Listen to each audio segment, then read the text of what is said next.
start with a 5-minute very brief input.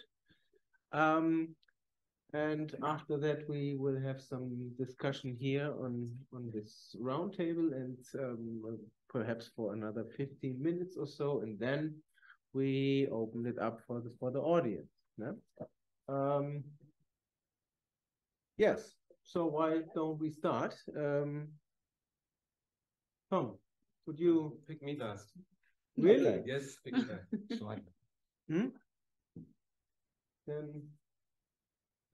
it's your turn, Claudia. I can go. Yeah. Okay, so the idea of this roundtable was to create a space for discussion. Because we didn't just want to have papers, comments, or type of discussion, but we really wanted to take stock. So I'm trying to take stock of what I'm taking from this conference. First, on the Anthropocene and in democracy. So one way to see the Anthropocene in politics or in democracy is the Anthropocene as a policy challenge. So climate change, governing complexity, etc. And there we have direct reactions ranging from technocracy, democratic innovations, to believe in movements, etc. We haven't been discussing so much of this. We have been discussing rather something else. The Anthropocene is a questioning of modernity. And I think that's, a major takeaway of what we have been doing here. We have been discussing, I think, a lot about democracy. And we somehow forgot to underline something that I think is really important for our discussions, that democracy is what Gallier once termed an essentially contested concept in theory and practice. So democracy, so we could make a test and ask everybody here present in this room, what does democracy mean for you? And we would get 30 different opinions, and there are not 30 people in the and I think this is really, really important because it came up in our discussions several times, that there's no shared definition of democracy that we have. Then I think a takeaway is that the practice of liberal representative democracy, as in the modern West, needs to be distinguished from whatever that is, the theoretical core of democracy, as, for instance, self-governance of autonomous subjects. So the practice of liberal representative democracy, as in the modern West, doesn't look maybe too good. We agreed on its changing. But that's a takeaway that I have. This practice of liberal democracy is still the formal and institutional framework that we work with. So we might want to study and criticize it, or we might not want to study or criticize it. But this is still the formal and institutional framework, also the forest governance that we have been discussing lastly takes place in. So coming back to the discussion that we had yesterday evening, I would argue it does matter. It matters. And it matters also to take another point of discussion that we had yesterday evening, whether Alice Weidel or Olaf Scholz are chancellor in Germany. It matters. It matters on the scale of the very concrete practice of liberal democracy. Now, a second thing is that there is a justified critique of liberal democracy's unfulfilled promises, or the crisis or the change of liberal democracy. And all this does not change the fact also that liberal democracy is apparently further challenged by the Anthropocene. So the Anthropocene doesn't seem to be the cause of the crisis or change of representative democracy. And I think no one said this in this workshop, but I think that is pretty much Latour's thesis. But I would argue that the Anthropocene is an accelerant of the crisis or the change of liberal democracy. So it emphasizes a lot of problems that have been there before. But let me say that I'm not sure when liberal democracy has not been in crisis. Maybe in the golden 70s, in times of patriarchy and embedded liberalism, or then in the early 1990s, after what Fukuyama called the end of history, I'm not sure. But crisis seems to be a recurrent phenomenon of liberal democracy.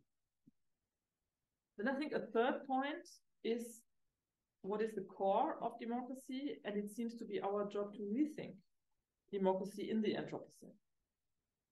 Now here, I'm again not sure what our takeaways are. Whether it's rather a what if, we do not think in either or terms. So what if the Anthropocene is not the end of politics as we know it, democracy and modernity? But what if politics and democracy never were in that sense essentially modern?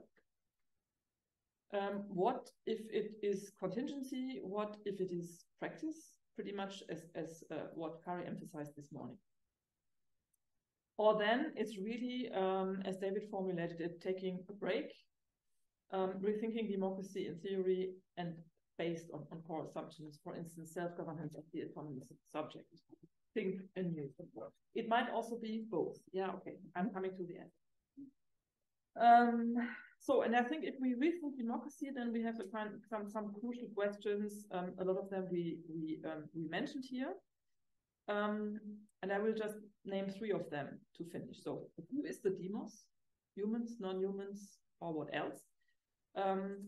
What about power relations? Are they inbuilt into democratic theories or not? And to what extent? And here I would really go with this argument that there's no democracy, no government, no structure, no society, not even a state of nature without power relations. So we always have power relations. We cannot get across them. And then really it's the question how to legitimize power without democracy. That's my take. Thank you so much, Claudia. So since Claudia is an EU comparativist scholar, so I think my suggestion would be to mix it up now a bit and ask David for the next input here. Okay.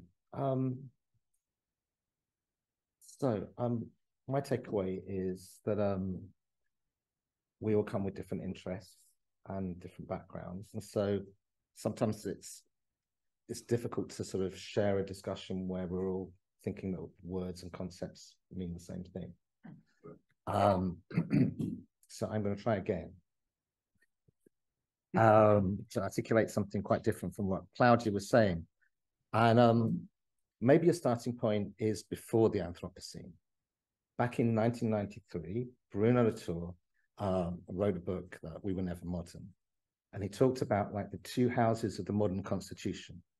One of them was politics and one of them was science.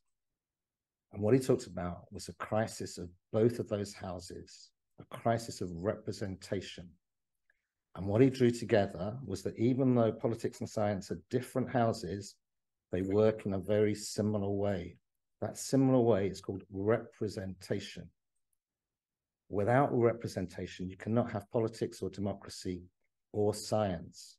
Now, why is that and how does that work? Representation works in exactly the opposite way to the Anthropocene. Representation works to take us away from the world. It works upwards. This cannot be avoided if we're thinking about politics and democracy. The essence of how it works is upwards.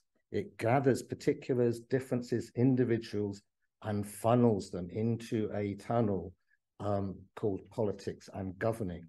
The competition of politics is to assemble the masses or overcome the differences and to cohere a certain consensus of reasoning and governing. If you think about how big society is, just only including the humans, you can see that's a huge task of funneling. That's political representation. Science does exactly the same job. If you think about how diverse and multiple the rest of the world is, the non-human world, it's pretty difficult to do science. Bruno Latour and actor network theory evolved as a study of science. That science involves separating from the world in test tubes, in academias, in academic journals. It takes a lot of work to do representation, is Bruno Latour and actor network theory's main point. This is before the Anthropocene. Even then, what Latour was pointing out was a fundamental weakness of modernity, that even though there was 2 houses, they were built on representation, and representation is fragile. Representation is contingent, because all those links, all those mediations need to be held in place. So it's quite possible that our discussions today involve a discussion of that fragility of both those houses, maybe the house of politics. What held the house of politics together? social conflict, social mobilization, social contestation enabled those differences to sort of be mediated through the politics of left and right and political parties and local level, funneled, forced upwards, that enabled governments to govern in the same way as science was enabled, through coercion, through artificiality. The assumption that holds that together is that that artificiality is okay. Why is that? Because the world is universal before us. We can gaze upon the world through science and through politics because the world is knowable. The world is universal. So if you think about all these forces of coercion and funneling, doesn't matter how much we think about violence, the mere point is the fragility of it. What we're living through possibly is that fragility is coming to the surface. How did that happen? How did politics and all those mediations that took political representation to be the thing, states to be contested over, struggled over, people lived and died over these things. Doing politics was like life. It wasn't just a dirty thing of corruption and all the rest of it. Politics was nothing like it is now. Entirely different now in most of the Western world where we're having the crisis of politics. What happened? Maybe, what doesn't matter when we date it, from 68 or whatever, the corrosion of the communist parties, what the defeats of this or that, does not really matter. All that we know for sure is at some point after 68 into the 70s and 80s, those fragile mediating links of social mobilization that enabled a coherence, they dissipated. But as I mentioned in the conference, Baudrillard called it like in the shadow of the silent majorities. The masses withdrew from politics. Those fundamental links dissipated. That's like the crisis that we're living through. Without representation working, even science came under pressure. So how do we rationalize that? How do we normalize it? How do we naturalize it? How do we go beyond it? We know because we live in the Anthropocene. Even before the Anthropocene, we had globalization. If you remember the 90s and the 2000s, theorists like Ulrich Beck said governments can't govern in the old way. Why? Because the weakness of representation meant that governments didn't know what societies wanted. They didn't know what policies might work. Ulrich Beck said we have to govern recursively, iteratively. So what happens in our modern world is that governments don't have a program of governing. There may be elections and there may be governments, but there's no program. Governments do something and then they realize that actually it doesn't work in society. There's no social constituency for it. There's no strength to follow it through. So what Ulrich Beck naturalizes as a product of, I don't know, globalization, speed, whatever, is actually a reflection of how we naturalize the fragility of politics and the lack of mediations. That lack infects everything else, the world of meaningfulness, the world of science, the world of anything. So the Anthropocene is actually the solution to the lack of mediation, the lack of capacity to do representation, because the Anthropocene says we shouldn't have been doing it anyway, that we can't separate politics or knowledge from the world, that we need to be continually in the world, be sensitive, to be relational, be resilient. Politics isn't something we do every 5 years. Politics is our embodied ethical being in the world. We call it worlding. There's many ways of doing it, but it's basically being in the world without representation. Unfortunately, that's also without what we used to call politics and what we used to call science. Thanks, David. So, Anna, the floor is yours. Well, I have to repeat some of the things that were said, but that's the nature of this roundtable. So I have three things. First question is whether the crisis of democracy is a result of politics or democracy, whether it's an internal problem of politics. And I think some of the papers talked about it in this way. And I think Kari was on this line and also Claudia. So, and if this is so, whether politics and democracy can change in order to solve the problem. So the crisis is internal, the solutions might be thought of being internal. Second, the crisis comes from outside politics. So it's the complexity, globalization, all kinds of challenges. And then we have to devise more better forms of politics, better forms of governance.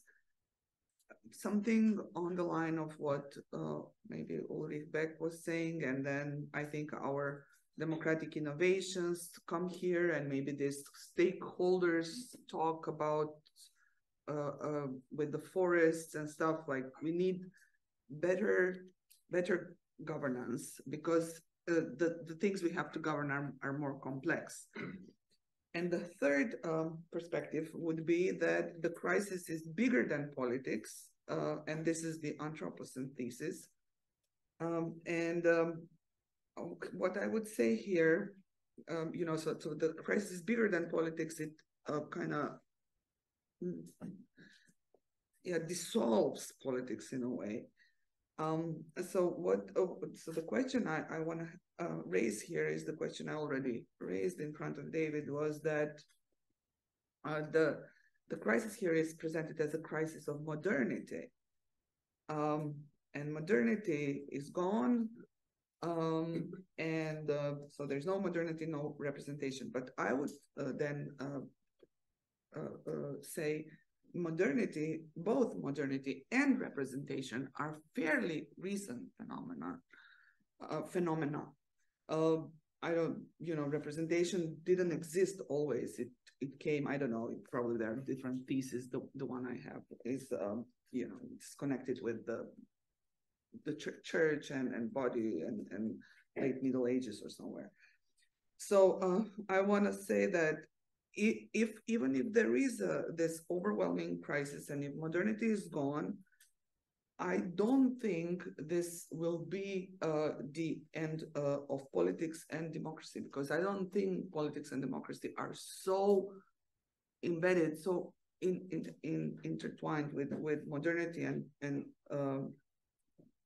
representation. I mean, just look at the words. I mean, politics and democracy are words that are older than modernity, and they have not changed. There are no translations practically of politics anywhere in any language. So I think what what I'm interested in is how, even if we want to let modernity go, we will still have to ask and answer the question about how to do politics, and then maybe also how to do democracy. And here I agree with Claudia. Okay, thank you. Then last but not least, It's not so long, but the reason I wanted to go last is I thought somebody would cue me, and I think David did.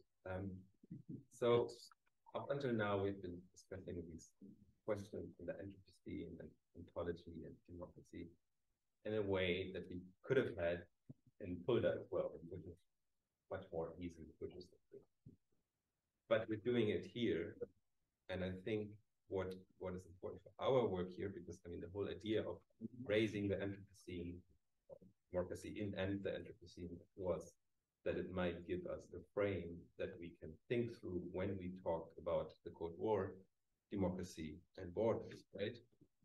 And then the question would be, how do we connect these very conceptual, meta-theoretical debates with what we're doing here, right? What kind of work can we do when we do Anthropocene work here? Because I think the whole idea of PARI would be to really think what kind of debates, what kind of research can we have here that we cannot have in Fulda, that we cannot have in Berlin, Hamburg, or New York, or any place.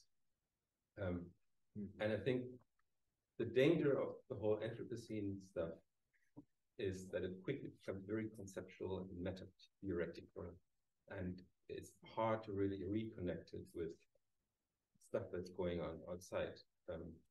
And that would be, in my mind, like if we come out of this discussion tomorrow and say, well, yes, the test has been successful, we can use the Anthropocene in order to address certain issues and questions that are connected to the three topics of PARI, then it relates to what David has said, and I think that again also relates to what we've been discussing, that if the crisis of democracy is tied to representation, and if representation is tied to the crisis of science, if it's the same, two parts of the same coin, then we cannot do social science as we used to talk about the crisis of democracy, right? Because the crisis of democracy is then our own crisis. And that would have to mean that we do different kind of science. I don't know if it's the science, but we engage in different practices to find other ways of making sense of our current moment. And we would have to translate that then in what kind of practices can that be that are really tied to this place. And I think the Anthropocene does give us sort of a standpoint from where we can see different things about the Cold War. We can see different things about how borders are being drawn and what practices and we can see, that's what we've been discussing. What is it that sort of leads democracy into this weird, entangled, problematic era where nobody knows what's to be done? So that would be the question, I think, that we would have to answer after the conference. If we want to continue that, what does it mean for what do we do with this here to maybe, I don't know, come down a bit from this very conceptual and metaphysical era. Yes. Okay, thank you so much. So before I open the second round on sort of cross engagements on the panel, let me add one more aspect to it. So it relates a little bit to this question of democracy in the Anthropocene. So what are the major subjects here? But one concept that has not been brought up so far as I can see, and perhaps it does not come as a surprise that I'm raising it, but the gentleman in the back, sorry, I don't remember your name right now, but you asked for it in the break. That is human rights. Okay, that's human rights, right? So, and of course, I introduced human rights with Karl Marx. So, in this essay on the Jewish question, Marx comes up with this argument that human rights are, let's say, die Trennung des Menschen von seinem Gemeinwesen, the separation of the human from its community.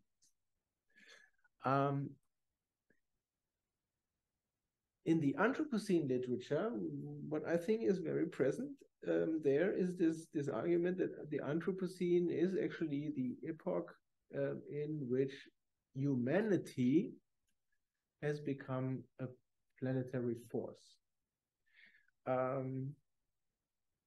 But humanity is not the same as the human, and humanity is, of course, also not the same as a non-human.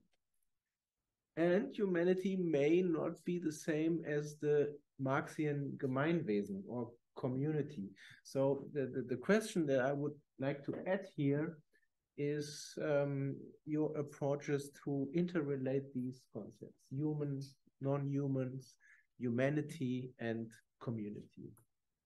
Because I think this very much relates to this elephant in the room, which may be or may not be democracy. So, yeah, please. Okay.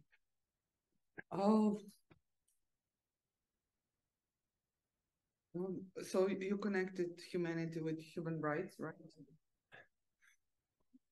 Yeah. What I want to ask you and everybody else is if whether in line with what has been said this morning, whether with the advent of humanity and human rights, haven't we not created this inhumanity and created a place to or a signifier for the enemies of humanity, and whether have we not created like a really huge dichotomy and a possibility to send someone outside humanity, even if he or she is human, and just saying, well, but he or she is not human. So I don't know if David thinks that, I think that's what he wants to say with his Anthropocene, not his, but with the Anthropocene thesis, that we need, we need concepts that will not do that. So that's my kind of reaction to what you said. That's why we don't talk about human rights, because we're talking about situation where we're dissolving this. I think whether it is good or bad, I don't know. I'm just answering your question why there are no human rights in the Anthropocene. Okay. Just wait for me calling upon you now. I want to have this more chaotic struggle mode. Time is limited. Call on someone. Okay, so I go on. Yes, good. So I go on with a quote. I want to see a struggle here. You can get a struggle. So I go on with a quote. Human rights, why the very name is racist? And I give you all to guess where this quote is from, and I give the solution at the end of my short intervention. I guess as well. I see, so I'm not gonna come. So they see. But anyway, so I mean, obviously, human rights is about humans. It's not about non-humans. So I think that's one very core problem that we have been thematizing here. That I think is one thing. Then obviously, I think there is a deep problem with human rights, but you know it much better than me, which sort of relates to a lot of things that we have been partially discussing here or not really openly been discussing, other elephants in the room. So Western modernity, colonialism, exploitation, are human rights Western, all that. So if human rights are the children of enlightenment, then they might fall under the verdict that we were discussing this morning. So can there be anything good in human rights? Which brings me to another point that I would like to add actually to what we are discussing here and to what Tom has been mentioning. What actually should we be doing in Point Alpha? Because it really occurred to me that critique or criticism really is a major task of what social science should do and what we should be doing here in Point Alpha. So in one of our discussions at I think it was over lunch, we discussed this distinction between looking at democracy as practice and having an idea of what democracy actually should be. And to me, that would be one crucial task of what critique actually should be doing. Not to forget what our generalized critique of democracy in capitalism, what democracy in times of the Anthropocene is or is not, and that there can be better ideas than that, even if we are continuously looking, or even if in our research we are looking at the practice. So I think Point Alpha should be doing critique, and it should be taking up those issues that we have been discussing here. And that would also be, to put it in neoliberal terms, I think a unique selling point of what we do in our research. This is something that distinguishes, I think, what we do from other places. You want to know where it's from? David. It's not from I don't David. think so. For once, it's not. Nobody's too Who said it? It's from Star Trek. It's a Star Trek quote. It's the Star Trek 1991 Star Trek film, The Undiscovered Country, and it's two non-humans discussing human rights. It's here, 1991, yeah. Two Klingon characters discussing human rights, and they say human rights, why the very name is racist. Speciesist. Species. So I think that's a misuse of racism. One piece from 1961 or something like that. Okay. Okay. So, David. All that out is what I know. so I don't know. In modernity, the human wasn't used as much as it is after modernity. After modernity, the human is just like a swear word, and we're all reading decolonial theorists and Sylvia Wynter and all the rest of it. We realize that every construction of the human is a sort of white, Eurocentric, oppressive, divisive, and racist force. But I don't think that's the language that people used. People used like, you know, European or British or German or democratic, and they had all sorts of other words for a divisive, hierarchical way of separating human from the non-human. So I'm thinking that nevertheless, the abstract understanding of the human as a sort of universal, I think, even though reading back today, it seems that it was always sort of controversial and bad. It was really only on the margins. You had to be a bit of a Marxist to disagree with an abstract understanding of the human.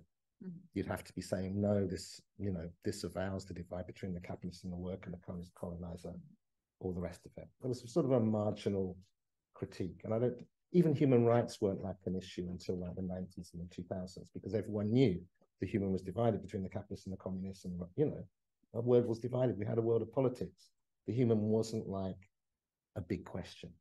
So I think that a Marxist critique isn't so different from our contemporary understandings of the human as problematic and divisive and legitimizing different cuts and separations. Mm-hmm.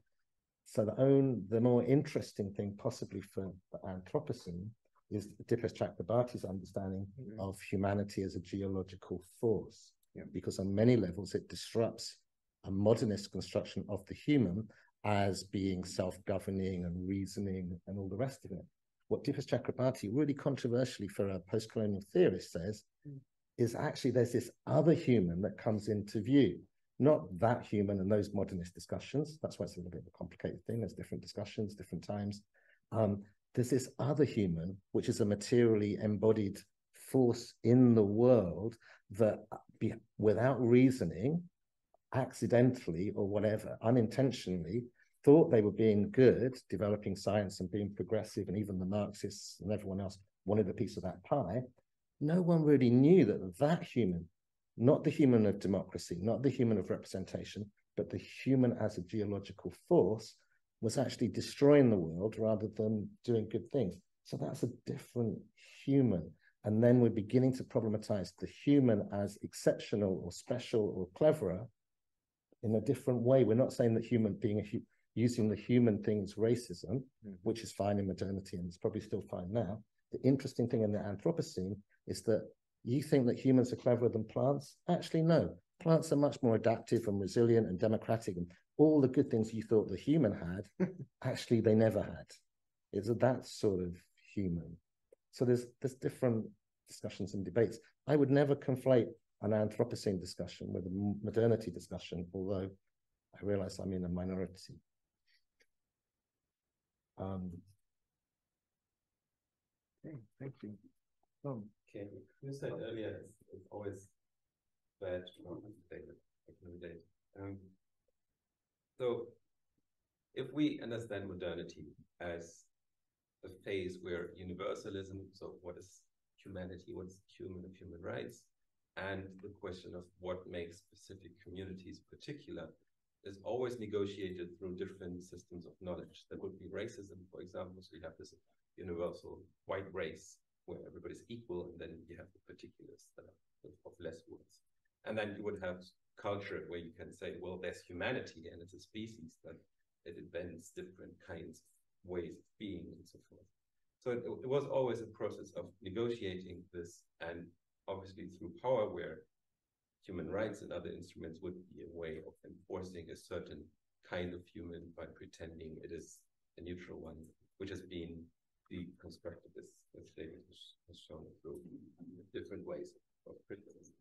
So then the question would be, does the Anthropocene as a concept do something more than the deconstruction of the human, of human rights, in a way that it gives us other ways of thinking about the universality of human and its particular expressions in the world? And that, I mean, that in some ways has been a red thread through our discussion, right? We can say, well, the universality of autonomous agents as citizens or as essences in natural science, which does a big illusion, and we finally wake up to the universality of relations. That's actually how the world works, and we are now in this kind of relational entanglement that where we can say you have the universal conditions of relationality, and you have the particularity of certain people, certain communities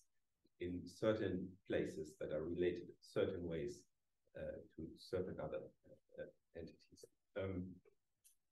Or you can do it as maybe David is doing, is to say, well, actually the human is this thing that has no control over anything, right?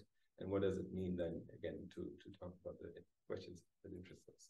So I think that is a question that we might be discussing in Paris. Well, sort of what kind of attempts to create a new universalism out of the Anthropocene are there, and how do they sort of, what kind of effects do they have? Not in the sense of we find the truth of what the Anthropocene actually is and what universalism it gives us, so we know the new reality we are in, but in the sense of there are different projects of creating a universalism, of finding a home or a rough place in the Anthropocene, and how do they perform? What do they do in reality, and what kind of effects do they create? Good. We have 45 minutes to go. Questions, please. Fine. Thank you very much. That was very good and very inspiring to listen to you. I have 3 comments. First one is, I think this crisis of representation in politics and science is kind of fruitful. I think very interesting, but I don't really know if this is really such a big problem, at least not for science. I mean, I'm a big fan of Richard Morton, right? And he was a early critic of essentialism, representationalism, philosophy in the mirror of nature, for example. This is a very important book there. And he already talked about this. And he said, well, who cares if we take a pragmatist approach to it? Then you just don't care, right? It works or it doesn't work.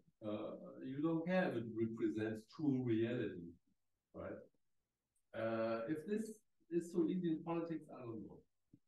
Right? So this is the first comment. The second comment is regarding how this is tied to Geyser. I mean, the Cold War issue here might be interesting, because I would say what could be a topic in the next decades is the conflict of 2 modern regimes, the US and China. I mean, if you look at the NATO strategic papers, they all talk about like the coming Third World War, right? So this could be maybe a focus, right? This Cold War conflict context here, I don't know.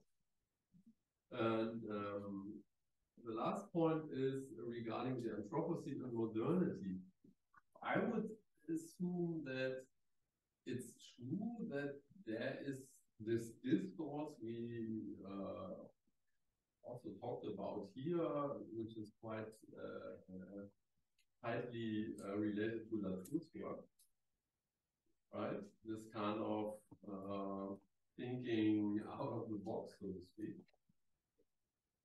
and the speculating about different approaches to politics and science. But I would assume that the reactions to the Anthropocene, they will be distinctively modern, I would say. Namely politics, political domination, because the one effect of the Anthropocene will be the distribution of scarcities and bads, handling of migrants, and all these things. And for these things, you need politics, because you have to enforce it. That doesn't mean that resilience and all these things aren't important. They are, but politics is the only option to go if you need collective decisions on the distribution of values, right? And I guess the same is with science, right? I mean, there's always this kind of skeptical, heretical discourse, right, in the sciences. But I think it will stay marginal. And the mainstream way of doing science, I don't think it will change in the direction of the relational entanglement thing. It will stay the positivistic, this positivistic mode of science, because it's heavily institutionalized. That's the point here. Heavily institutionalized. Okay, thank you, Kari.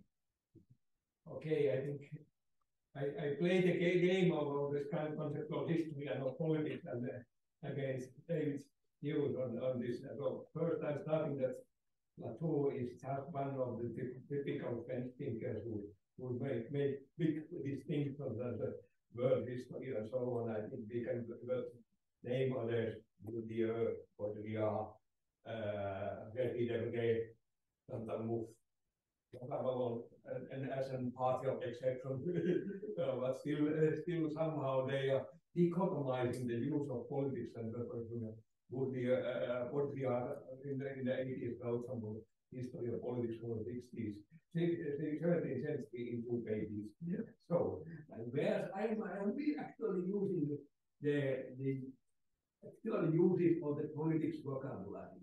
And from my perspective, the first thing to understand, they had never, let's say, politics vocabulary since the second half of the 19th century. Not that knowledge the leader. Where this kind of action concept has been where and then competing with this kind of politics and where concept, which I think still the Plato and Bourdieu and others still stick, which I think is quite vulgar and somehow just not understand the point in but they are somehow classifying politics as some kind of among others. But if you think about how different kind of actions, concepts, perspectives of human activities have been called politics and political, and they usually saying that this is the real one, but of course when others saying and the same person saying in other context.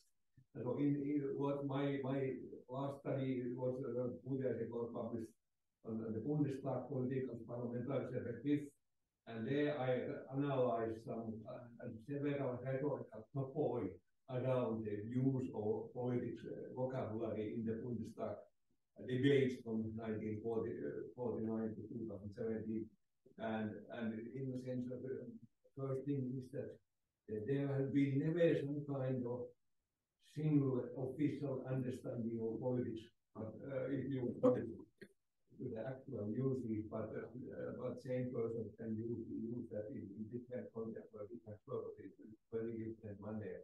And in that sense, I am very skeptical about saying that politics, that there have been not happening how come politics as such. Okay. I have 4 people on the list. I suggest to take one more, you, and then let's brief reaction, and then take the other one.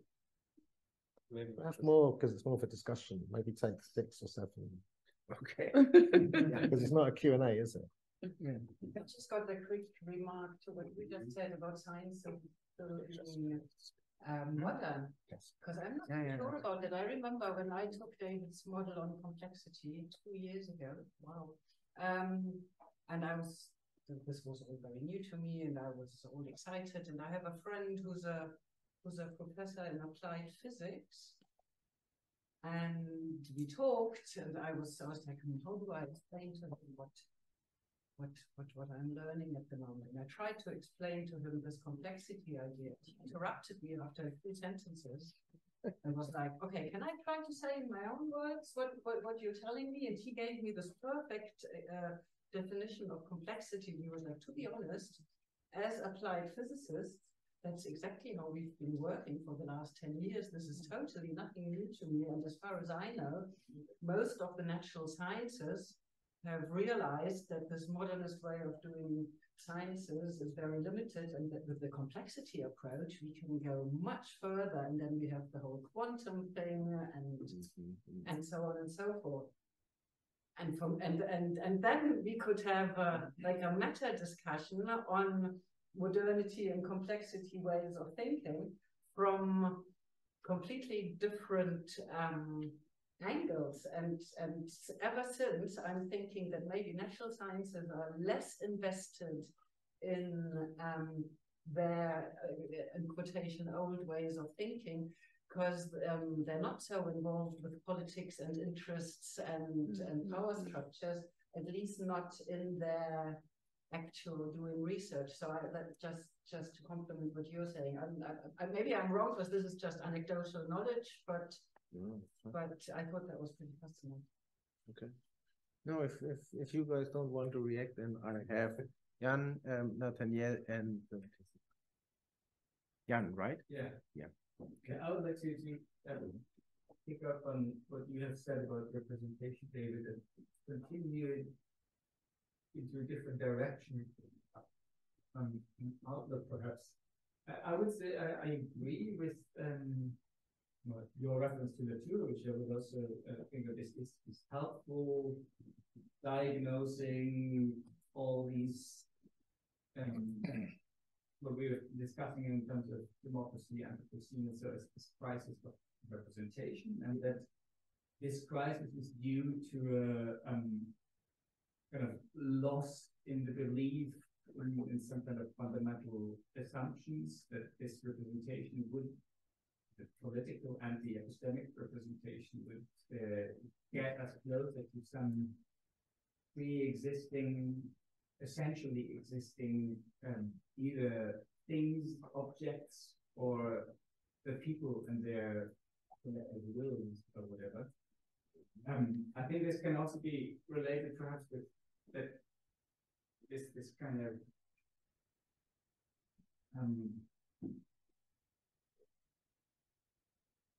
diminish or undermine the authority that could be generated by representation. If you understand authority, for example, with Arendt as generated by the invocation of a source beyond and above, something that is not particular, but it is beyond the particular positions of the people, then this is like becoming aware of all the mediating links and the translation and the artificiality of representation undermines the authority that can be generated by representation. But I wonder, that I understand you, that you say, okay, now we realize then that representation actually is, you didn't say that, but there has been mentions to this before, simulation only. So we have to go without representation, and have to, like the Anthropocene then is the challenge to envisage, to find ways of worlding, being in the world, being together in the world without representation. I wonder if there's a third way or another way, which would be something like reflexive representation, that we acknowledge that representation is translation, that representation is transforming, that representation is artificial, but we can reflect it as such and still deliberately work with the artificiality and the performativity of representation. Acknowledge the mediating links and then deal pragmatically with the constructedness of the objects that we get from science, and deal deliberately with the constructedness of the will of the people that we get through various modes of democracy. And then reflect on the various different qualities of the constructiveness, that because there are all these different modes of representing objects. We have all the different paradigms and methods and ways of doing science, and we can, and that's what we do usually, look at how they do it and acknowledge them for what they don't see, for what they see, how well they kind of construct their facts, and in which kind of context it holds and makes sense to refer to it, and which others it doesn't. And if we cannot deal in a similar way with political representation. Just have a closer look at the various different modes in which the will of the people is being represented and as such constructed.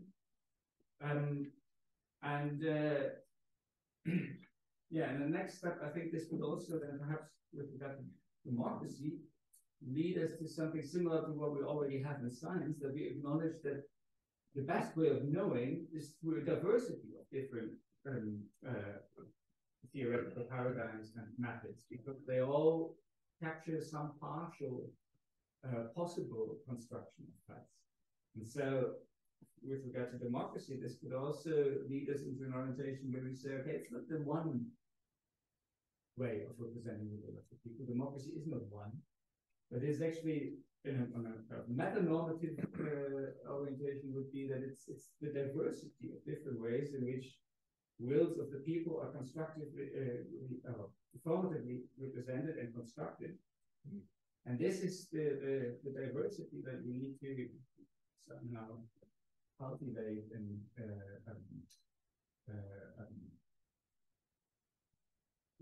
take as the basis for our understanding of how we can articulate the connected. So it would not be living without representation, but in a kind of reflective and pragmatic way, living with the artificiality. Okay, thanks. Okay. Yeah, there is piece written edited by Walter Baba and James May, published this year in the Cambridge University Press. The title is Environmental Human Rights in the Anthropocene. Now, when I read that book, but the focus really demonstrates that the central focus of analysis with regard to the Anthropocene centers on the environmental human rights. And the perspectives of various contributors indicate that given the fact that human rights is the core value of the book, it is likely from the argument, or impossible for one to actually do a very serious, rigorous analysis of the Anthropocene without focusing on the environmental human rights perspective. So it appears that sometimes one becomes confused because everybody have their various notions about the Anthropocene, looking at both the abstract and the practical components. But it appears from the argument of this recent book on politics, it's like it's a little focusing the interest on environmental human rights as the central point of analysis in this kind of process. Thanks. No? Wait, whenever it's our turn to come back. Jessica, you are first. I just wanted to briefly come back to something, David, you said about on the question of humanity and humanity as Chakrabarti, I think it was the word, and the geological force. And I'm sure what I'm trying to think through now has been thought through, and I'm just not aware of it, and it doesn't matter. But is that not a big moment of liberation? If we found out that after so many years of like failing, that we are the ultimate failure, and that we are no better than the bark beetle at the end of the day, because the bark beetle eats through the forest until there's nothing left, and then it dies naturally. But it does that until, there is no stopping the bark beetle. And if we are no different, it's just in our human ways, we are no different. Is that not really a big moment of saying, okay, well, what are we going to do with ourselves now? If we come to that realization, we're no better, we're probably not going to manage, we fail. What do we do now? Once we come to terms with our eternal failure. And could that not be, and well, I can hardly believe that I'm making this argument or question, this is a moment of liberation or hype, and Said actually said an important thing, I think, about the pragmatist approach. Maybe we should have a look at dice again And maybe once we realize that we have nothing to lose, but still we are here, maybe we can stop discussing the Anthropocene. Yeah, let's have a free day. Yeah, please. Okay, I'll go first. So there's an awful lot there, but what I'm getting a sense is that, like, we don't like the Anthropocene, and we wish that the Anthropocene was doing something differently, but we don't like get a super choice about it. Why don't we get a choice about it? Because the Anthropocene is something that we've discursively created. We, as in as a solution to the whatever the crisis that we perceive in democracy or science or whatever. The Anthropocene is here because there's a demand for it. You can't just sort of wish it away or something. I just don't understand this like reticence to engage properly with something that's there. And it's not like the reality of the world literally, but it's the reality of our subjectivities. It's the way that people think. It's there. And so it is a liberation because this is the demand. For some reason, people are not demanding politics and seizing state power and all the rest of it.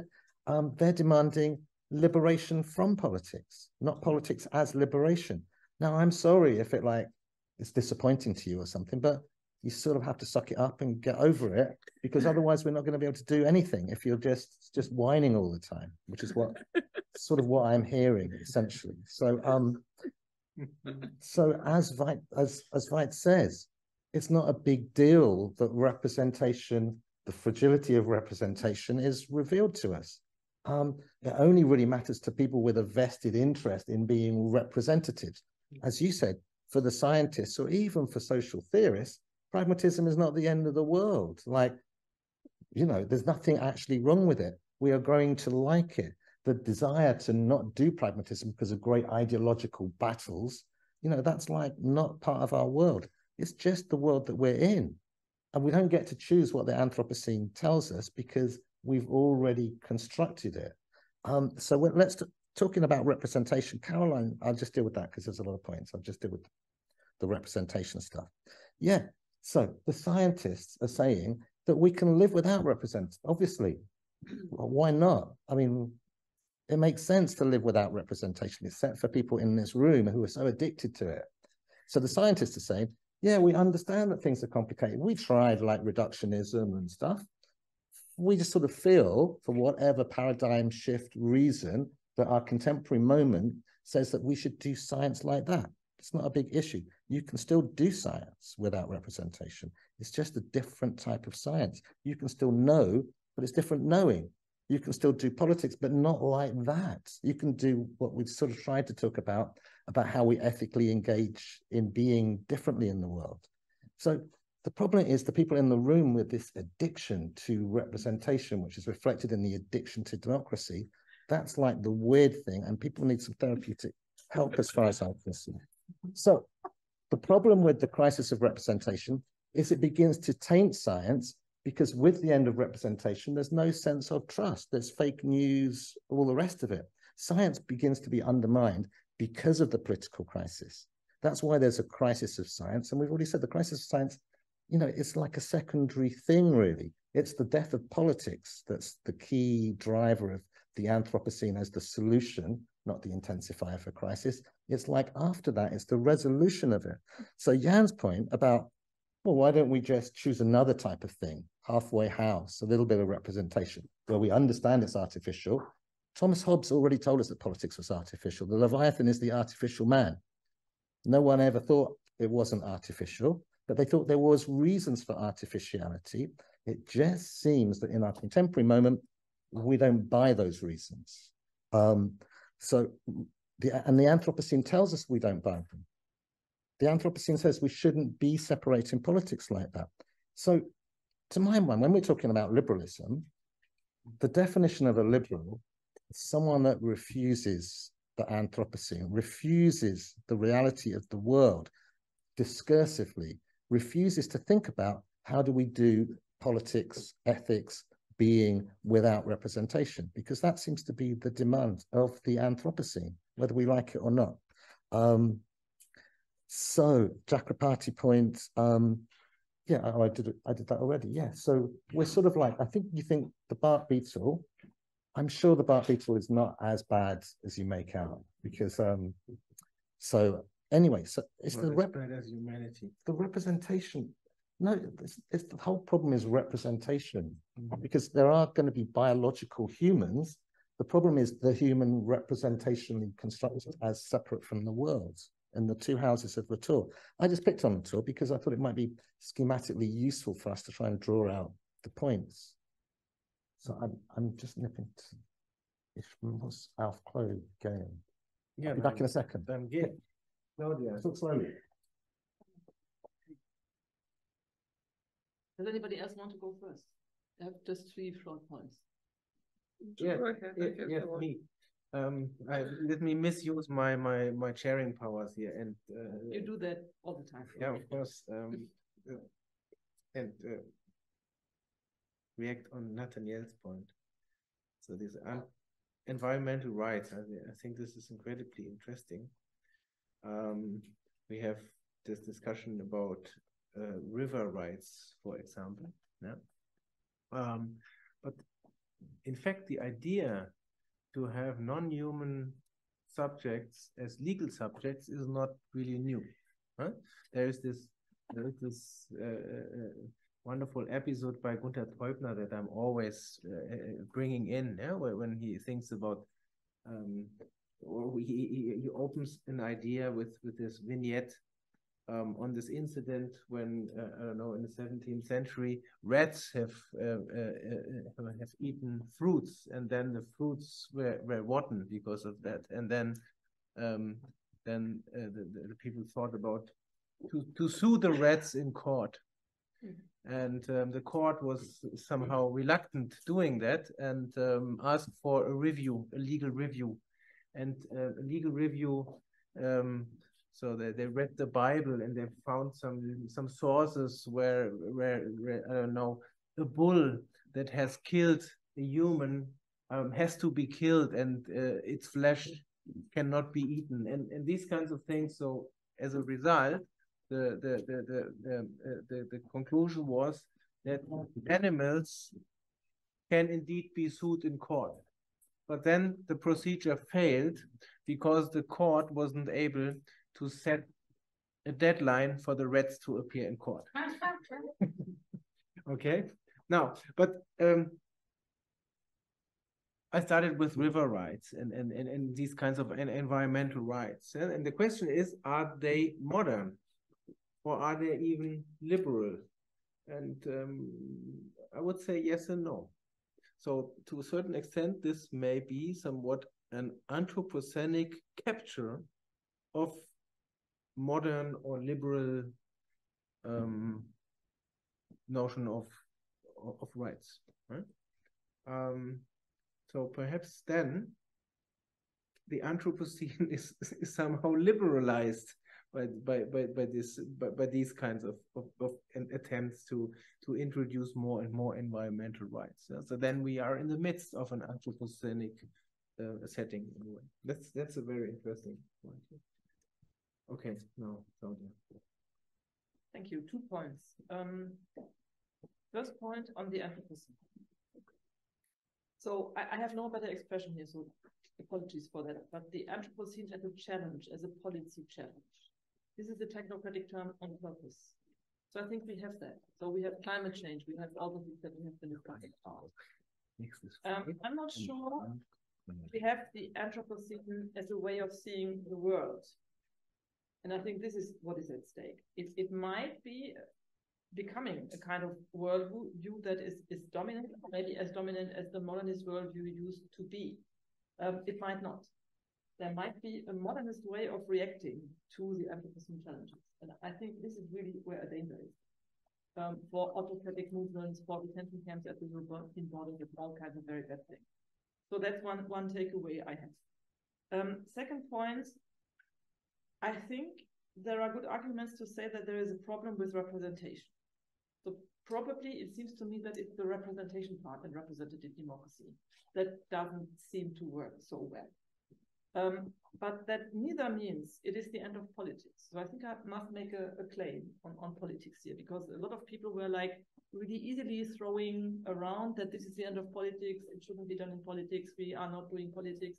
If we conceptualize politics as Kari has been describing it this morning, then it's not at all the end of politics. It's just the end of politics done in a political system that consists of representative parties. It's an end of a certain way of institution. It's not a way of politics. On the contrary, it might be like really a chance or a moment of doing politics as action, of doing politics as practicing and playing with contingency. So for me, that's another major takeaway. And then about the point of being addicted or not to democracy. I think that even you said that we have sort of to structure the way we live together one way or the other. So even in hot state of nature, there would be power. So there is, I think, no way to get around power relations, and there is no way to get around structuring how humans and non-humans live together. So, and at the moment there is structure, there will be power. And then I really wonder if democracy really would be so bad as a way of legitimizing power. Not necessarily as a representative democracy. So we have been criticizing this a lot, but in a sense of the core idea of democracy. And then I would really be curious what would be better ways, and that might be termed differently. But then please sort of tell me something better than the idea of an autonomous self-governing subject. I mean, I pretty much like that idea. Right. Yes.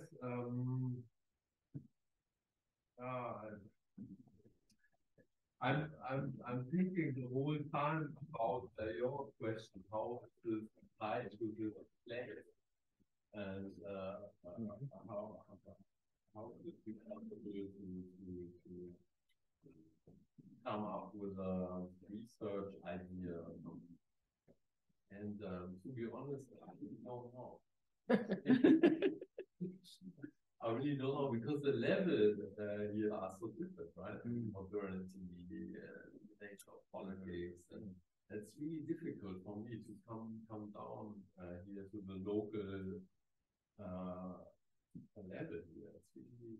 But there is this idea, sorry to interrupt, but there is this idea somewhere so Hegel has somewhere written, that the Anthropocene started with the atomic bomb, right? Hegel. Yeah.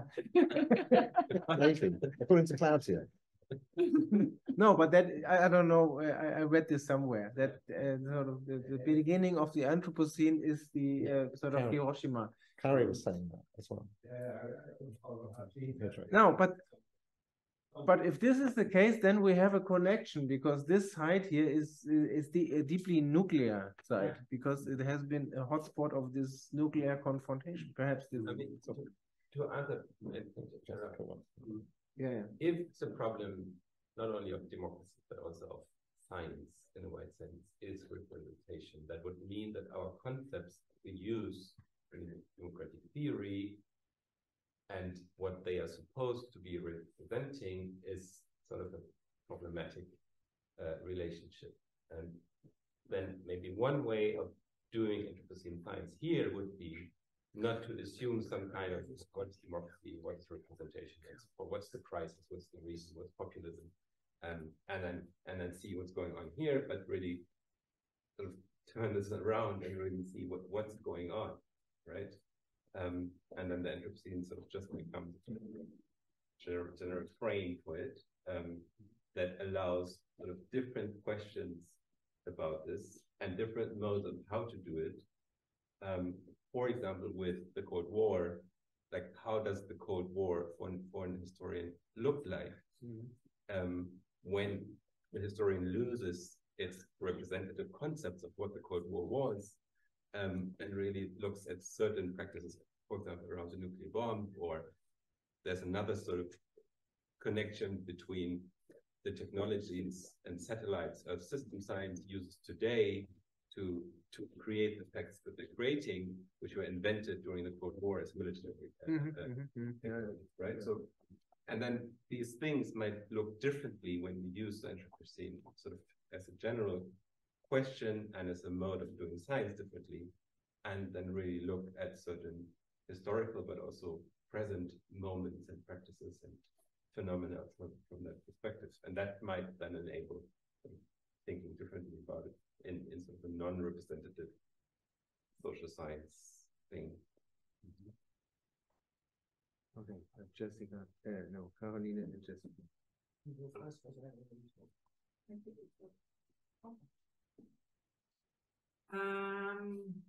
Okay, this is very abstract, but this is so okay. If we look again at modernity ways of thinking, and then what Jan was also saying about diversity and multiplicity and plurality and all those different differences in terms of differences, then I see the danger again. Like if we have modernity and we have the clear-cut concepts, and then every concept has its opposite, and then we have very nice either or duality thinking, and then we have to decide that the one is the one that we go for, the other one we try to eliminate or something.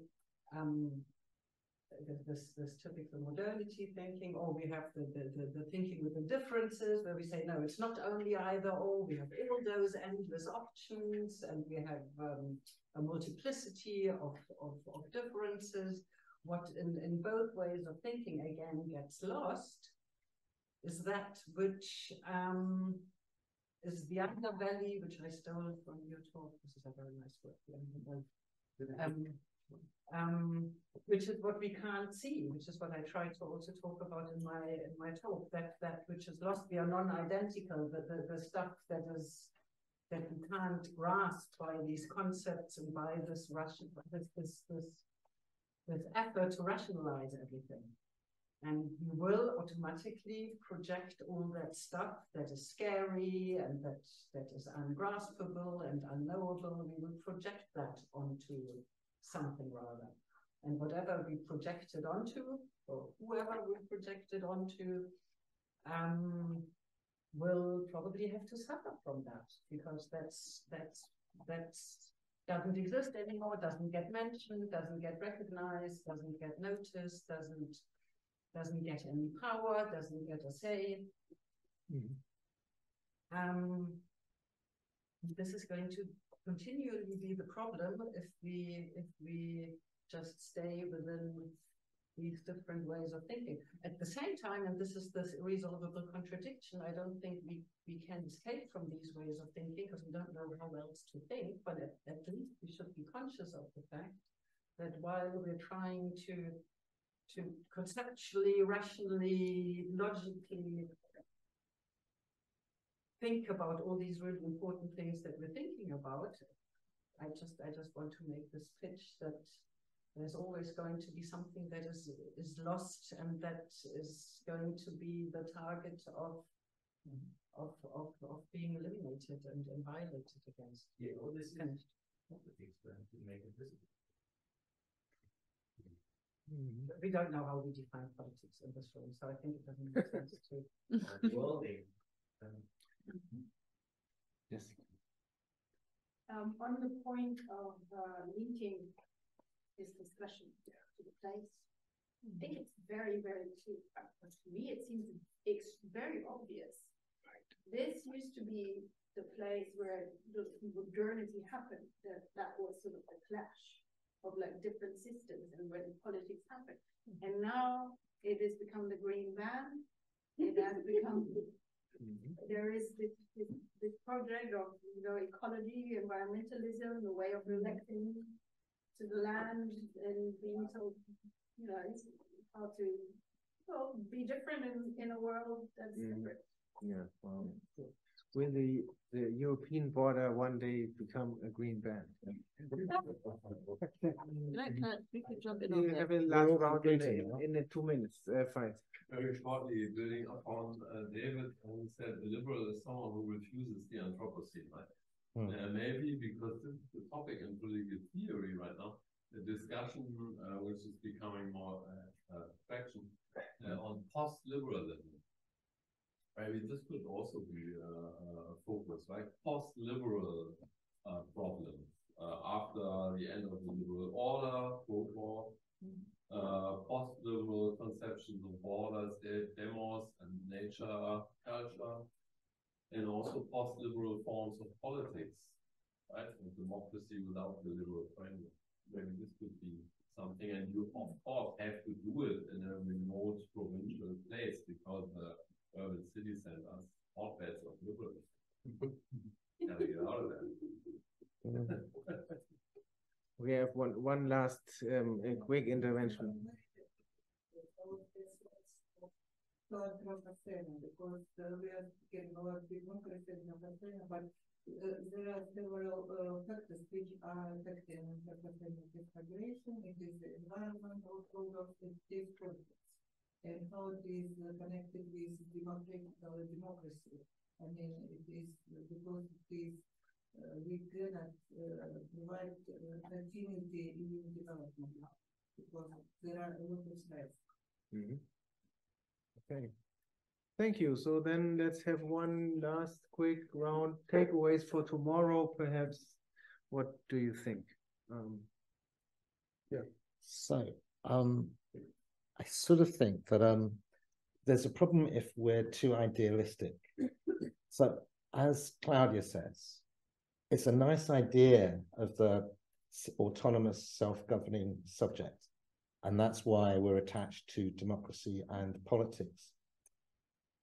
It's just that in our contemporary world, less people think it's a nice idea. That's all. People increasingly recognize that it was an artificial idea. It was pretty fragile, and it wasn't actually good, that it was inherently a racist idea and inherently ecocidal. And even though liberals might think it's a good, you couldn't be a liberal without thinking that liberalism wasn't a good idea.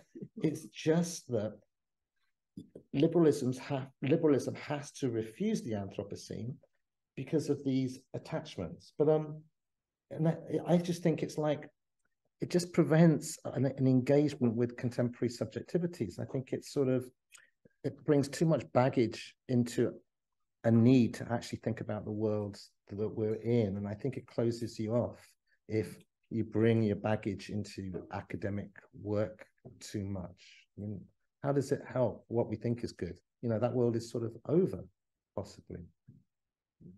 On that positive constructivist note. Thanks. Well, I admit I'm addicted both to politics and democracy. And why is that? Probably for the wrong belief of mine that this is the way to secure equality. I don't see other way of aspiring to any kind of equality if we have no politics and no democracy. But of course, I understand the point.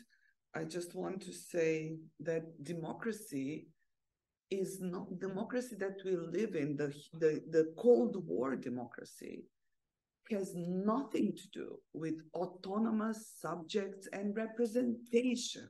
It has to do with competition between parties. And it's a Schumpeterian idea that democracy serves, we elect people not to represent us. We elect people so that we can throw the rascals out. We elect them so that we can change them. And that's the Cold War idea of democracy.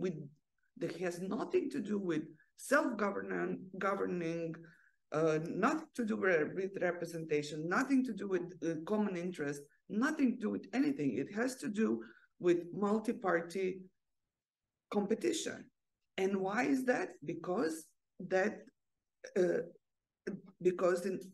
you decide that this is democracy, then you can say that the other side of the Cold War is not democratic, because it obviously does not have multi-party democracy. Everything else can be, said. But the Communist Party, in fact, represents the will of the people. The Communist Party can organize participation. The Communist Party is in everybody's interest. but you don't have competition. You just have one party.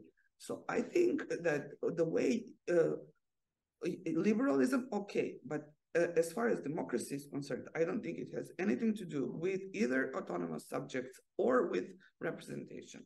At least the political science idea of democracy that I'm, you know, that we just, it's how to say, it's a professional disease.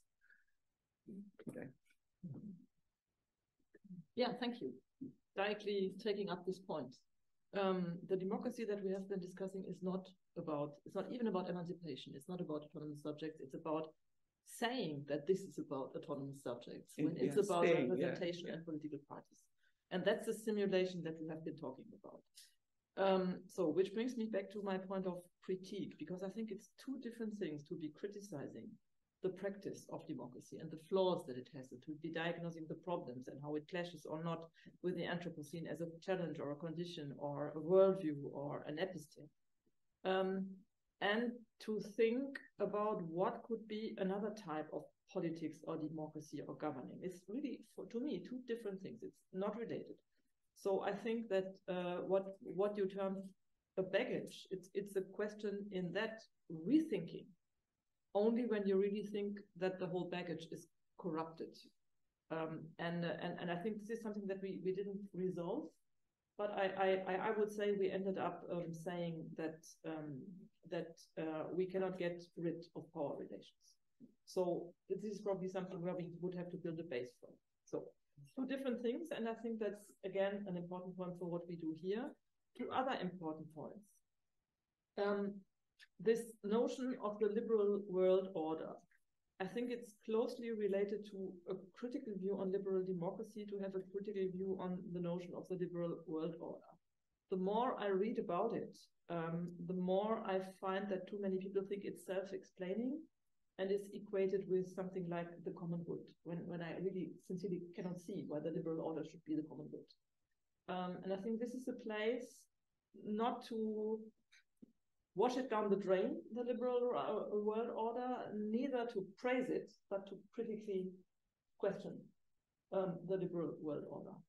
And I think a third point is that this is not a place everybody would be agreeing on. It's almost an empty signifier. So when you ask people, local people, about what point alpha means to them, you will have 10 different stories.